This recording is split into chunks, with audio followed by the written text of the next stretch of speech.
Hello everyone, welcome back to another Super Tech Tuesday. So we're going to get started and we're going to look at some more tech tools today.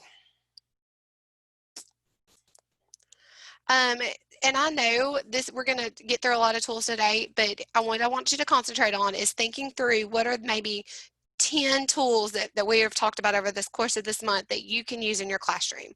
Let's make that video go away. And as we start to do that and start to go through some more, that way you can go, okay, that will fit into this part of the content and that will fit into that. Let me know.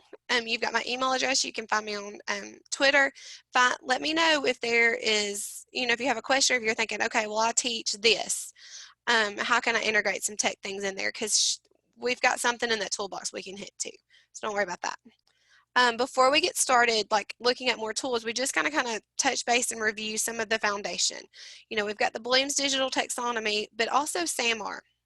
I'm going to play this short little video just to kind of give you a new perspective and a new way of thinking of SAMR when we talk about technology. This is the Same Remodel in 120 seconds. The Same Remodel is a framework that provides a lens for viewing technology integration in the classroom. The first level is substitution, or the idea that a block is a block no matter where it is or how you access it. This would be like using Google Docs as any other word processor. The new tech replaces the old tech, but it does not change the task. The next level is augmentation. At this level, the tech is still a substitute, but provides more functionality as students work to complete the same task. The ability to share your Google Doc in one click and the fact that it saves to the cloud automatically and provides you access from anywhere is an increase in functionality. The next level is modification. Here the ball really gets rolling because the technology is used to redesign parts of the task and transform student learning. Students collaborating on one Google Doc and using the comment feature to provide instant feedback is an example of modification. The final level of SAMR is redefinition. At this level, we're able to design and create new tasks that were once unimaginable. By shifting our perspective from technology just being another block or substitute, we're able to truly start imagining the possibilities. An example of redefinition would be connecting to a classroom across the world through students sharing Google Docs. They would each write their own narrative of the same historical event, using the chat and comment section to discuss the differences. Then students would use the Voice Comments app to discuss the differences they noticed and embed this in their class website as a culture walk. To recap, substitution is the same task, new tech replaces old tech. Augmentation is the same task, but the tech increases functionality. Modification, we're able to redesign parts of the task. Redefinition, we're able to create new tasks once unimaginable. As we move from substitution to redefinition, we're moving from enhancing to transforming student learning. So as we continue to look at This is the Same Remodel in 120 seconds. I don't want to watch again. So as we start to look at the different tech tools and we start to think through this, we don't know what next school year is going to hold, but we're going to be digital at some point, or you may have some students that are digital from the beginning. So starting to think of how you can take a few of these tech tools and integrate those in to meet their needs is where I want you to start kind of thinking with it and stuff. And here's the thing, if you've not integrated technology yet, then start at the substitution level, okay? Just get familiar with the basics, and that's okay. If you've maybe been doing substitution, then think about doing that augmentation level where you're getting to get some collaboration in within the students. So I want you to kind of think of like it that way. Challenge yourself to go the next level. And if you've not done any of the technology, then, like I said, do the substitution. And then I'll even show you some ways with the redefinition if you're already making your way and doing other things. These are just some good ways of thinking of the SAMR plus the Blooms, just to kind of keep it in perspective. Reese's effect, and this is something just to think about. Technology plus content is where the magic happens. That is that peanut butter plus that chocolate, okay? You're important as the teacher. You are that content expert. These technology are just tools to help you better help your students. Another thing to think about that I was challenged to think of this week is making sure that, yes, we look at Blooms and SAMR, but we've also got to keep in mind the TPAC and the depth of knowledge levels in technology and things like that. And I know this is hard to read, but I'll make sure you have a link where you can get to a copy of it on your own. But in TPAC, and this is one I've got to do some more studying on too, but it's that pedagogical knowledge, the content, that technological, and that's where it's in the middle. So it's getting that, all of the things coming together. So when we look at the 21st century skills, we're wanting students to become creative thinkers, collaborating and being able to work with others, communicating their ideas, because this is the world they're going to live in. It's going to be technology. That's how they're going to communicate with each other and stuff. You know, gone are the days where you don't have, you're not emailing resumes and social media and people are looking at things. And that's just something we've got to keep in mind when we're thinking about our students. So remember this, before we dive into the tools, technology is a tool. It doesn't replace good teaching, okay? You are the teacher. You are the expert in what you do. This is just to help you do it. So let's look at talk through a couple of these websites. I'm not going to get to everything. I'm not going to go on all of these. When you get the links at the end of this, all these pictures will be interactive. I will check all the links before we go on that. But the things I want to talk about on this one are EduCreations. July 15th, apparently EduCreations is going back to just being an iPad app. Very sad about that, but it's all about the whole Flash player and everything. But you've got another month, almost, 3 weeks to create any videos that you need on there, because EduCreation, they're not getting rid of your videos once they do that. And if you're wondering what the videos look like, let's just go on to one real quick.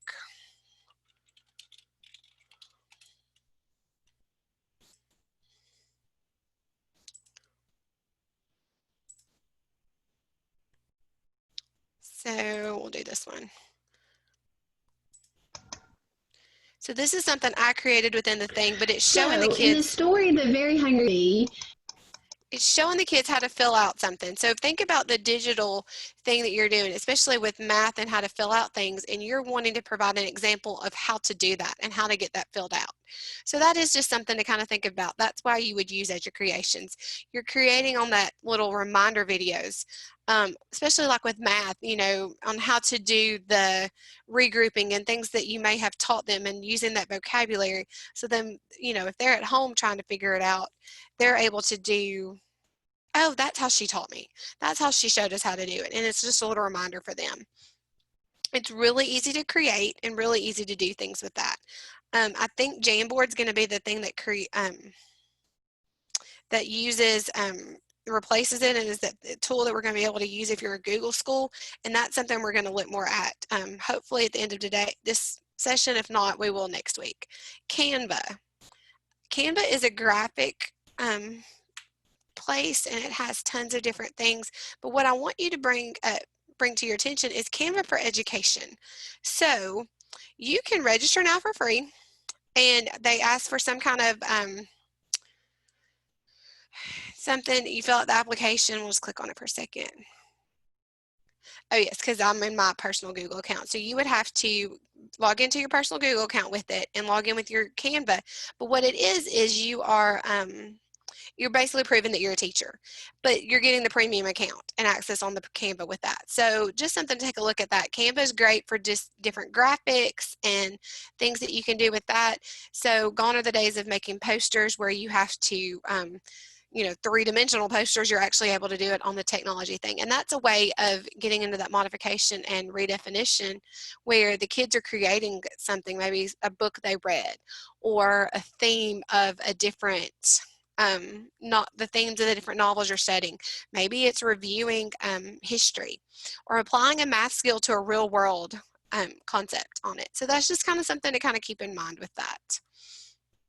S'more is a newsletter type thing. The thing that I like about S'more, and the thing to keep in mind with S'more, is if you have a student that has a Google account, they can log into S'more with that Google account and get the free version. So that's something to always keep in mind if you have students with Google accounts, is they can log into a lot of these with those. Goose Chase EDU is similar to, it's like a scavenger hunt. They have several things already based, so it's just something to kind of take a look at. Mystery Science was doing science integration things for free. I don't know if they're going to still continue where your teachers can sign up for it, but it was a very extensive and easy to use science resource. Before we get to, we'll go to the GIF first. So this website,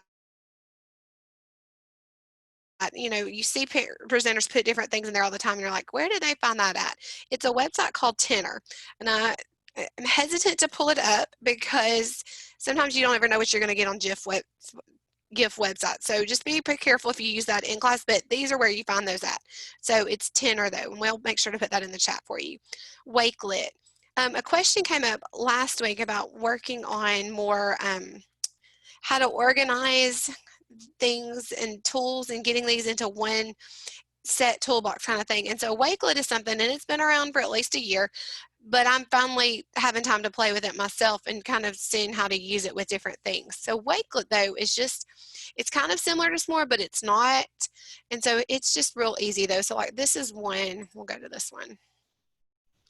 So if we wanted to edit, you can choose the site, but if we want to edit collection, we'll just go down here and I'll show you. So these are the different things you can put in the Wakelet. So think about how you could build a unit of study within the Wakelet, because you can upload PDFs, you can add in links for them to look at, YouTube videos, images, Google Drive, Flipgrid video, and then there's your assessment piece right there where they can include a Flipgrid video at the end.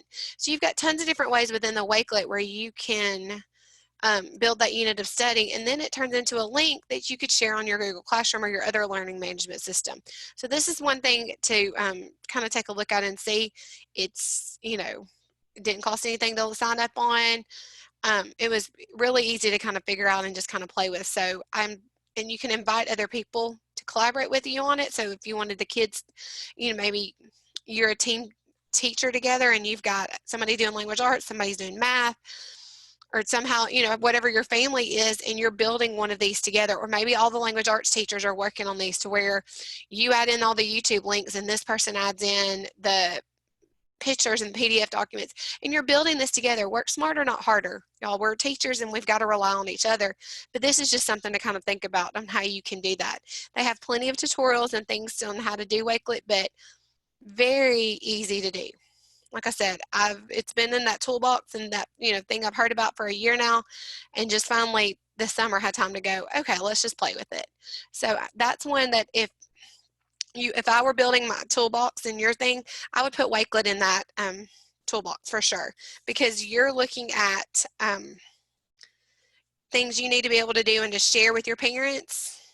You know, as we get ready to start with digital, you know, looking at digital and stuff, this is an easy way where you can put all those easy to, you know, parent handouts and parent videos and things to do on how to get to Google Classroom, things, Google Meet procedures and things, Zoom procedures, things like that that can all be in one location and stuff.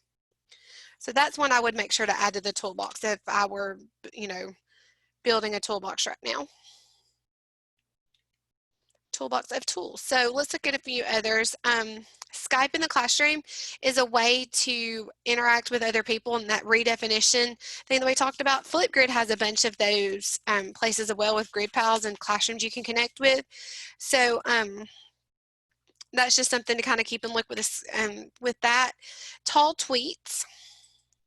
So that's where you see this is where you get in and you have to select a presentation in your Google, like a Google slide. So you select the presentation in there, and then it creates the GIF within that. So that's where you come up and see like this right here. I took screenshots of it and then made it where it did this. So that's just an, you know, a fun way to kind of add in there that you can do. Vocaroo is one that's going to let you turn something into a QR code, a voice recording. So that's just something that you can kind of do, you know, to kind of add in some extra thing in there and stuff too. So we've got Canva, the all whiteboard, S'more, Educreations. We've moved into Wakelet, Vocaroo, Tall Tweets. So now let's kind of look at some app extension and add-on. So know the difference. An add-on is something that's going to add into Google Docs, Google Forms, or Google Sheets. And we're going to talk about a few of those. Extensions are going to be those things that kind of reside right up here. And then the apps are where you're going to have to go more of, here we'll go on new tab so it won't, where you click here and you start to see them in here. And that's going to be your basic Google setup and everything on that. So just kind of know where you're at in that, because I know sometimes we use the word extension and we don't necessarily tell you where to get it. To get the Google extensions, let's just go to that real quick and show.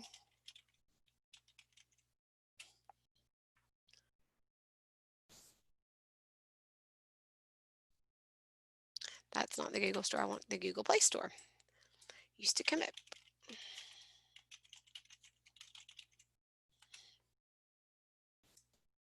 So this is where you're going to be able to find the different things on that and stuff. So if we're looking for, we'll just look at Pear Deck. So there's your apps, and you've got some different things in that. And then if we're looking for Google extensions,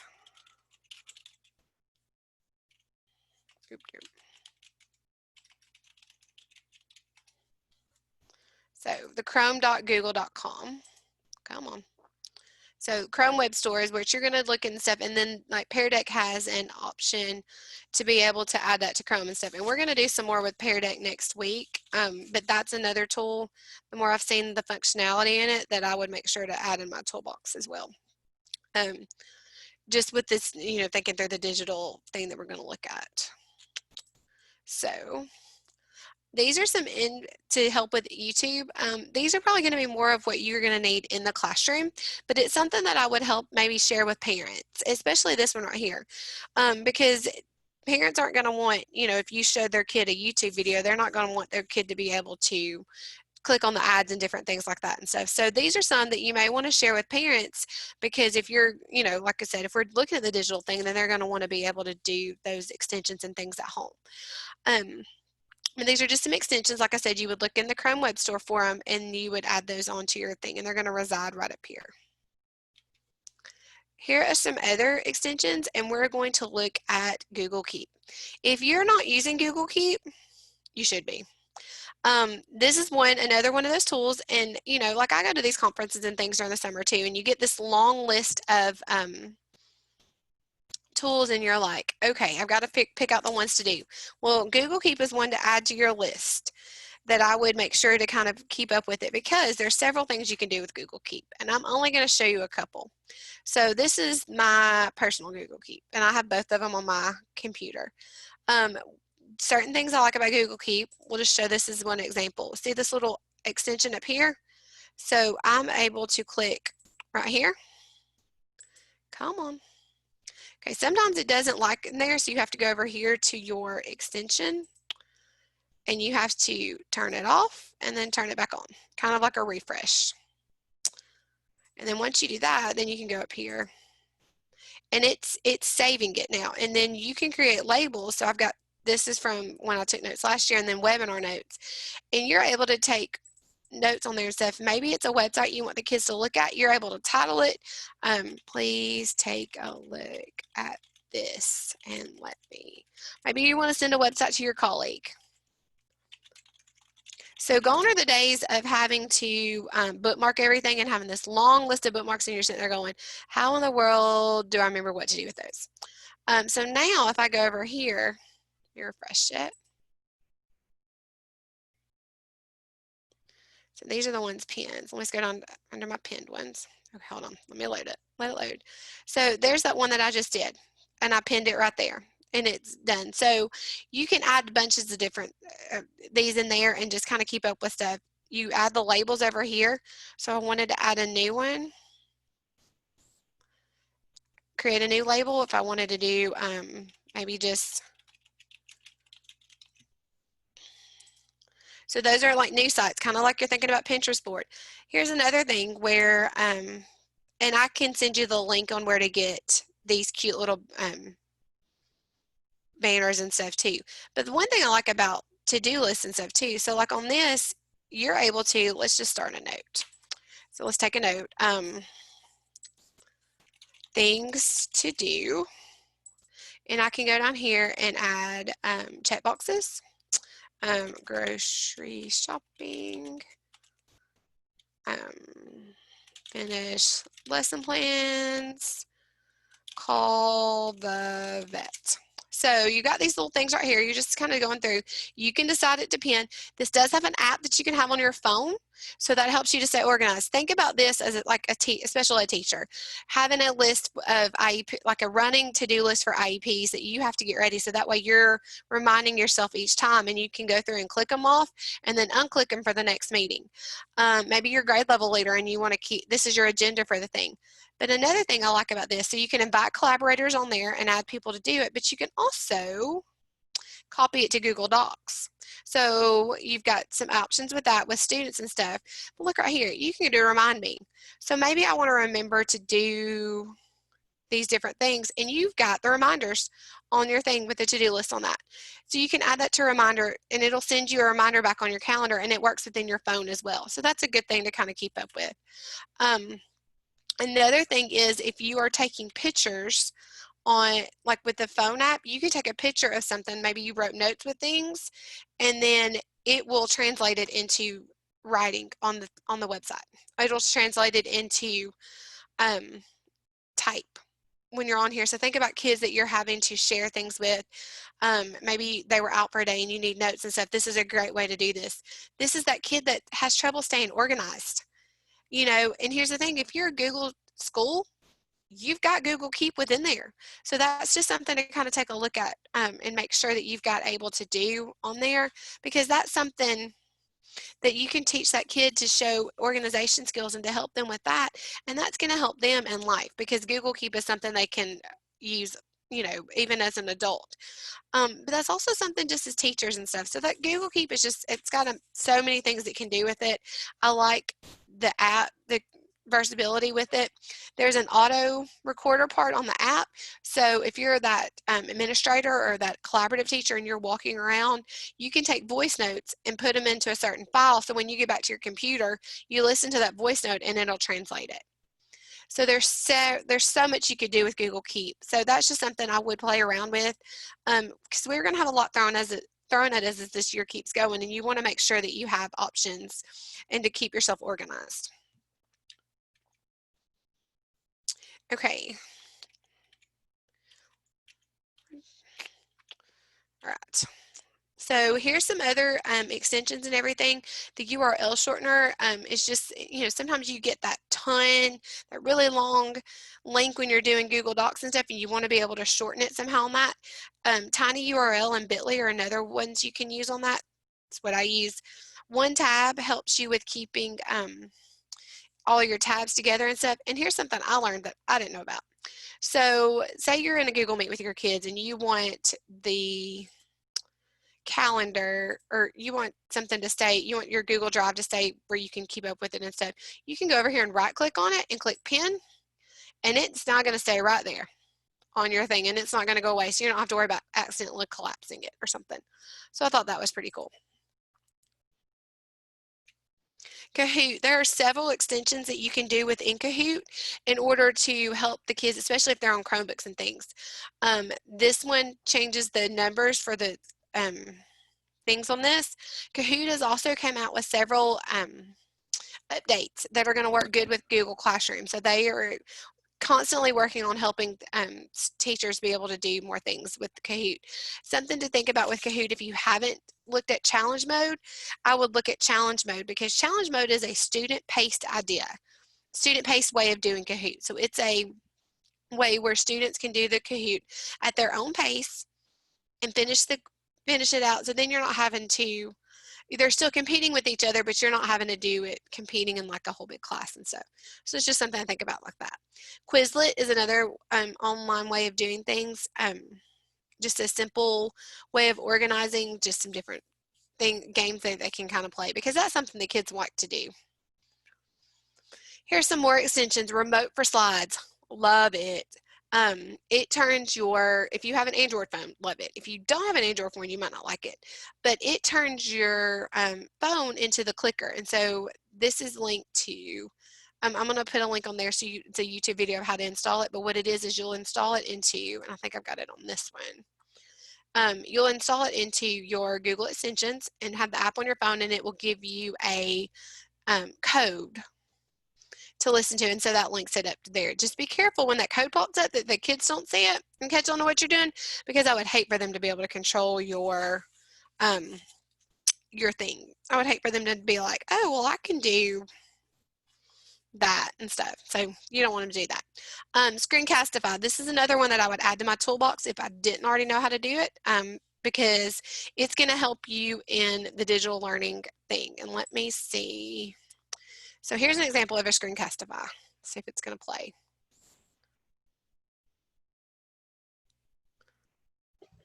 So if you go to the Live Binder, the link that I've shared with you, and you're looking for the...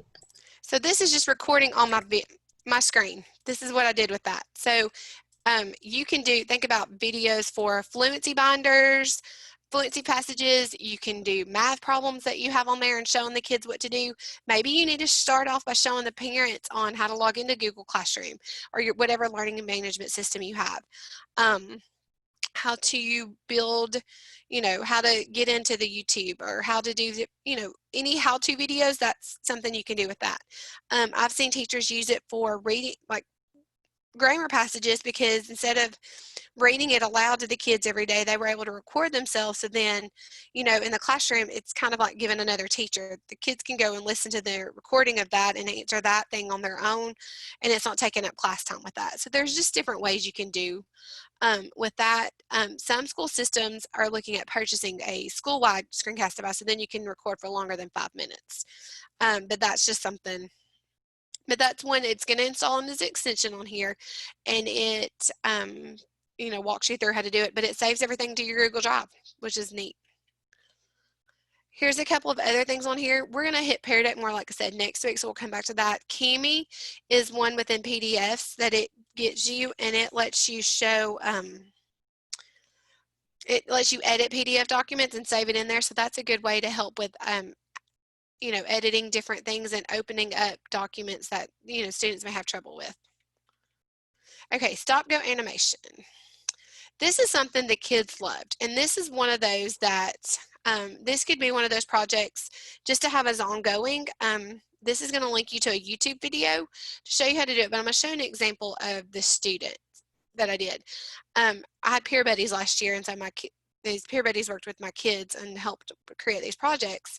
But what they did is, okay, there it is.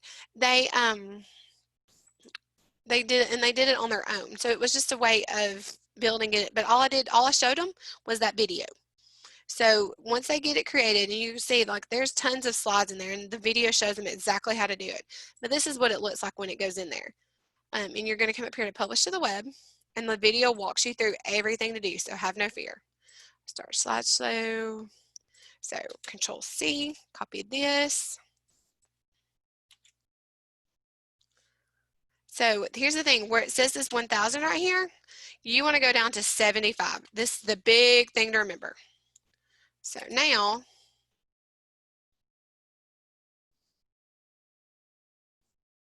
and it's got sound, able to create with that. So think about that for a second. You could have the kids doing that as a project, and that's something they can do within Google Slides. A lot of people use stop motion with iPads and things like that to create videos, but maybe you don't have that. Maybe the kids don't have that at home, but you can still work on something. Maybe with Google Slides, maybe you just read a book and this is the accumulation project that you're having them do. You had them do something for history or science. You pick the topic that you want to do. And like I said, this little YouTube link, when you get the slides at the end of next week, it's linked in there, the short little YouTube video of how to do it and stuff. But that's just something they can do, and that you can put them in projects with it, because Google Slides can be shared. One thing to think about when you're getting kids to collaborate on Google Slides, depending on what age you do, set the parameters for how to do it. Because what'll happen is, if you don't, they will get on top and start messing with and talking and doing on everybody else's slides. And it's not good. It gets them to where they sit there and they're like, okay, they're topping on top of each other. So if you've got a group of 2, then maybe say you're doing the odd slides, you're doing the even slides, or go in and like assign them each numbers or that kind of thing. You've got to model the first couple of times how to do that collaboration project so they know how to work on it together. Otherwise, they're going to go in there and start typing on top of each other and changing each other's work and stuff. And so if it's the first time they've collaborated on something, set some parameters and kind of model through that. And these tools that you're kind of putting in your toolbox, you know, regardless of how the school starts, but if you've got those kids in the school year for that, you know, school for maybe the first 9 weeks, go making sure they know how to do some of these tools so that way you're able to, when they get, you know, if we do go digital or when we go digital, they know what to do when they're at home and you're not having to teach technology in addition to teaching content. So here's some more extensions and apps. Like I said, we're not hitting all of them. Newsella we looked at last week with WebPaint. Edpuzzle is a great one for digital learning because it lets you pick a video and add in the questions as you want to. So then you're making sure that they're actually going through the questions that you want them to do. Symbaloo is another one that you can think about for organizing things like this. So we're going to go, I'm going to show you what Symbaloo looks like. So when you pull up Symbaloo, and basically it's a bookmarking site. So, because I know a question somebody had asked last week was about organizing more of this. And so you can put each of these individually in links, and then it gives you one other link with all of these links together. So that's another way that you can kind of take through and organize your stuff on that and make clickable links for the kids. So that's one to kind of play with. There are some free versions of it, then there's a pro extended version for teachers and stuff, and I think you just have to fill out something to do that. So that's one to kind of take a look at. Nearpod is similar to Pear Deck. It has lots of things on it for free. So if that's not something you've done, Nearpod and Pear Deck basically are programs that give you like PowerPoint, Google Slides kind of thing, presentations, and they let you self-pace. In other words, the kids can't get ahead of you. One thing on Nearpod to take a look at is digital citizenship. You know, now that we're pushing the kids to be on digital more, a lot of the common sense media lessons I've heard are on Nearpod. So that may be something to kind of take a look at.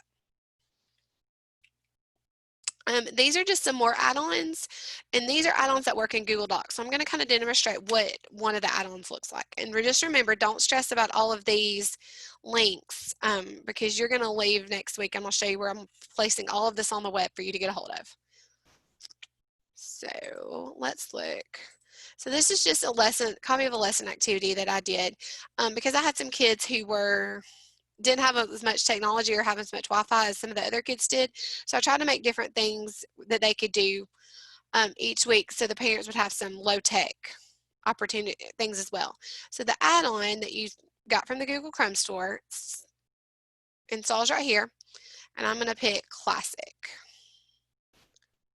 And it's now created a word cloud from words that were in here. And you can kind of see stories mentioned a bunch of times. That's why it's bigger like that. And then you can click make downloadable advanced options and change with the colors and stuff.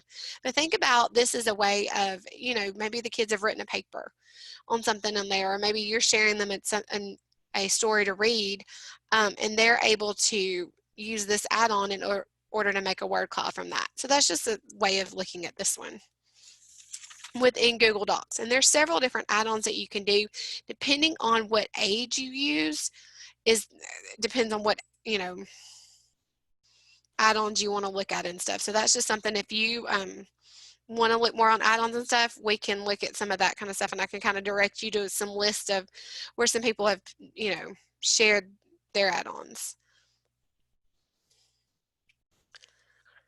Google Forms, there is so much you can do with Google Forms.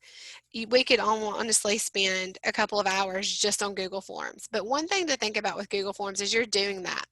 Let's just go back here to open this back up again. My Drive. So let's pop up a Google form. So there's several things you can do within the Google Forms just to kind of start to think about it. You have lots of options right here on choices and that kind of stuff, but here's one to think about right here. If you're looking in and you're adding in an image, you've got the Google search image search right here. So think about this. If you wanted to do a solar system model, so no more are you having to like download the picture and upload the picture. Google search is available within this. So if we want to do, let's do that one. I like that one.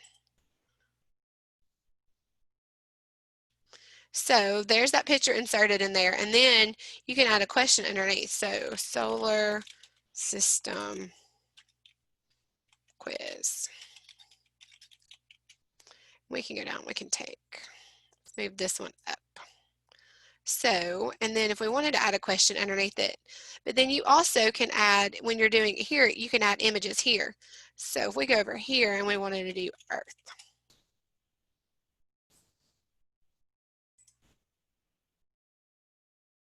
So maybe it's names of which planet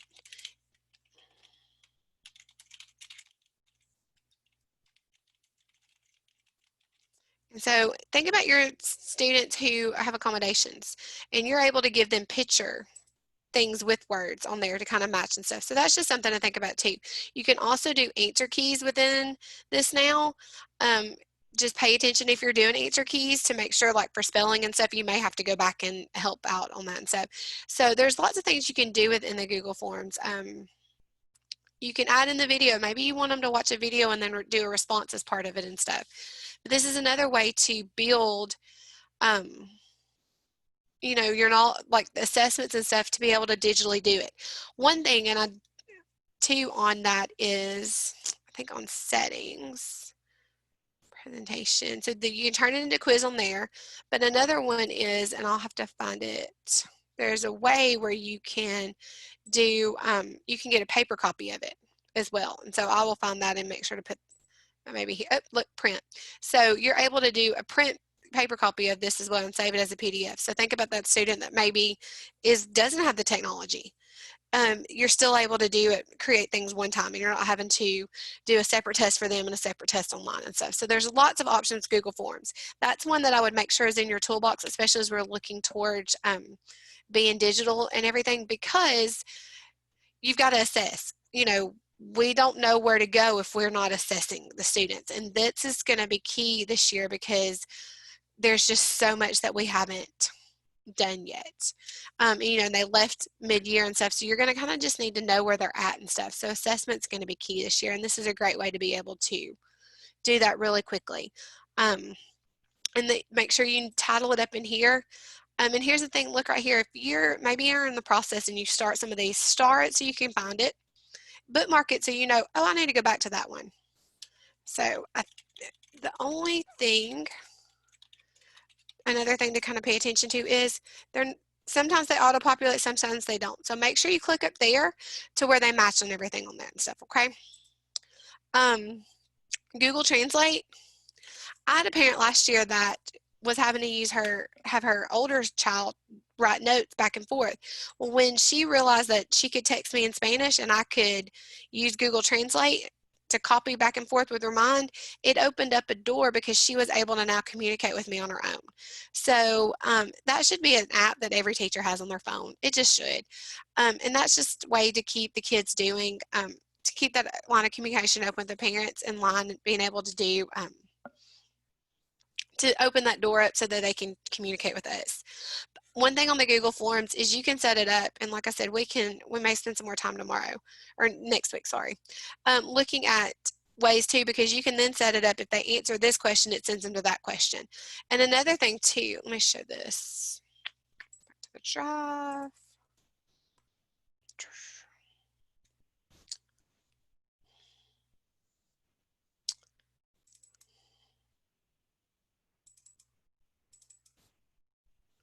So I'm trying to get to there it is. You can take a reading passage though really quickly and show it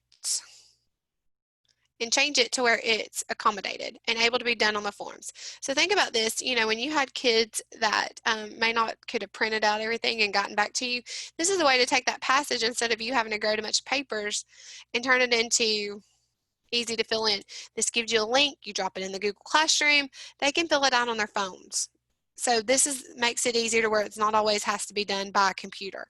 So that's just something to kind of think about too. You can, and it's not, you know, I mean, it takes some time, but divide and conquer. You know, if you've got 4 teachers teach in 5th grade teaching English language arts, then, you know, one person may be responsible for flipping all the comprehension passages to Google Forms. Another person works on the vocabulary section. You know, work together on that. So this is just something to keep up with it. It sends you the responses and you're able to know kind of how they did it. I just broke up the passage that we were using and did it in there.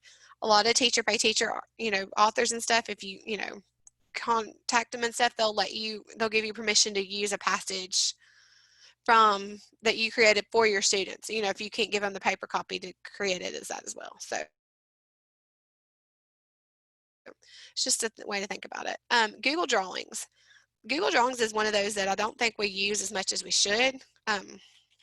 I know I don't. I'm still going to work on doing it more. You have to Google it like this and do Google Drawings because it doesn't always show up in your list right here. So Google Drawings, though, before I show you a couple things on this, you can find so many different things within Google Drawings. So like if we go here and look down here, they've already given you the templates. So if you wanted to do a KWL chart, you don't even have to create a new one. It's going to force you to make a copy, which is a good thing. And then you can go in and fix it how you want it. You can go in and make this up. You can create it and you can make it like you want it for your KWL. And then you send it to the kids and they're able to type in this as well. But another thing to think about in the Google Drawing is that you can insert pictures and you can make interactive worksheets, things on here. Because you've got this search the web button here. So when you go here, so maybe we want to do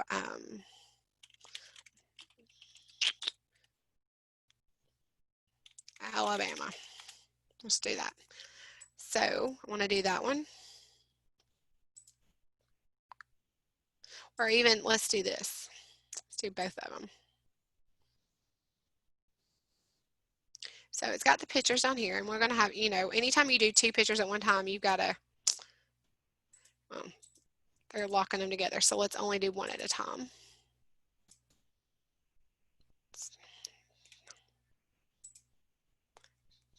We want you. Okay.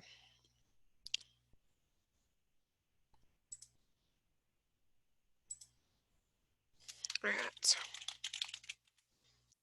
Maybe you want this one. And you're wanting to draw which county do you belong to? So we over here.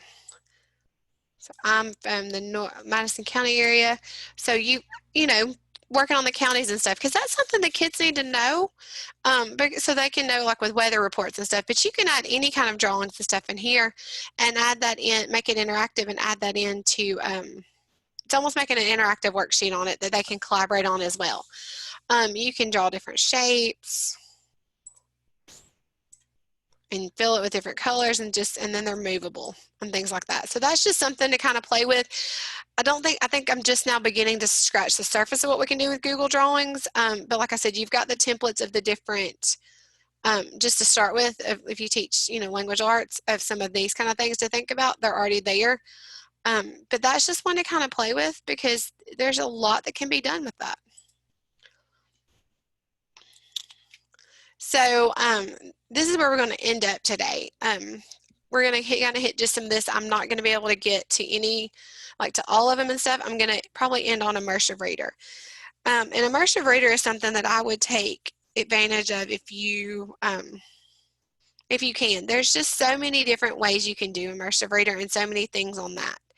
So Immersive Reader is an extension that you can do. Let me just pull up National Geographic.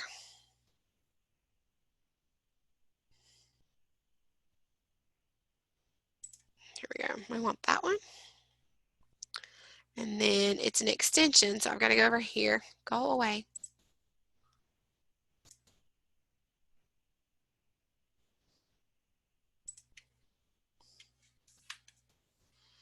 And so it's going to tell you how to do it. So you're going to right click and to help me read this. So when I go over here, if I want to start with this, I'm going to right click on it.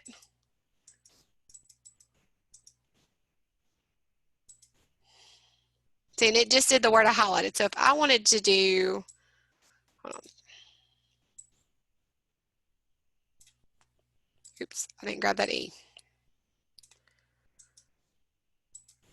So now it's reading it, but look, it took away all that distraction as well, and it's going to read it to them. Each spring since 2007, scientists have scoured Kazakhstan's So, and that's all that you highlighted on there to be able to do that. So Mercer Reader is a good thing for those students who just, maybe they have some dyslexic tendencies and stuff, and they get distracted by everything that's going on the other sides of the pages. Another thing, Flipgrid's got a Mercer Reader embedded in it now, and so that's another option to help with some of that. And so Mercer Reader is just something to kind of pay attention to. It's if you're a Microsoft school, it's in everything that you have with Microsoft. So I'm thankful they put the extension on there to be able to help with that. So one thing to do, and I'm going to end on this. So say this, we were reading with this one, but maybe we wanted to ask a question when we were in it. So we are going to use Insert Learning.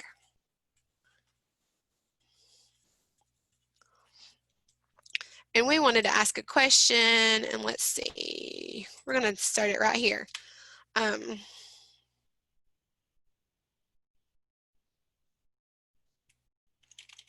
What does endangered mean? So you can assign this to a student and they can answer that question as you're doing it, or it may even be that you're pulling this up and showing it as you're doing like a lesson within the students and kind of making sure you ask those questions as you're going along and stuff. So this shows you a way to do, you showed them how to read it, and now you've also inserted questions within it as well. So that's just something to kind of take a look at with Insert Learning and Immersive Reader, of ways to put some stuff together. I know we've gone through a bunch of different things today. We still have more to touch in next week. What I would like is if you can next week kind of bring in some ideas of what you're teaching, so we can kind of look at what you need to have for your, what your toolbox needs to do. And I've started trying to make a note, because sometimes we do these things and everybody always says, Melissa, what are the top 10 you would use?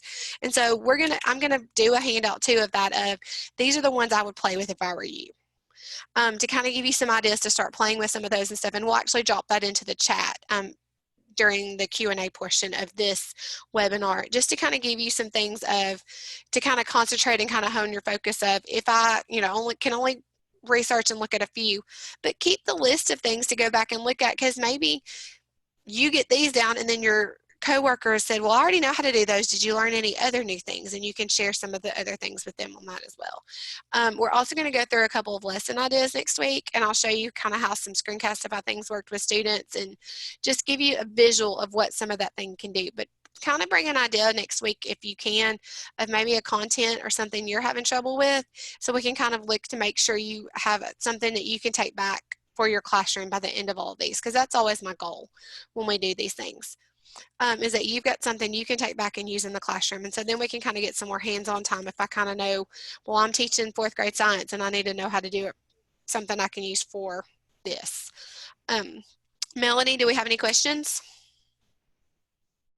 Hey, Melissa, before we go to questions, what I want to do is actually say that you can log off now, and this will still count toward the 20 teachers who participate and stay to the end.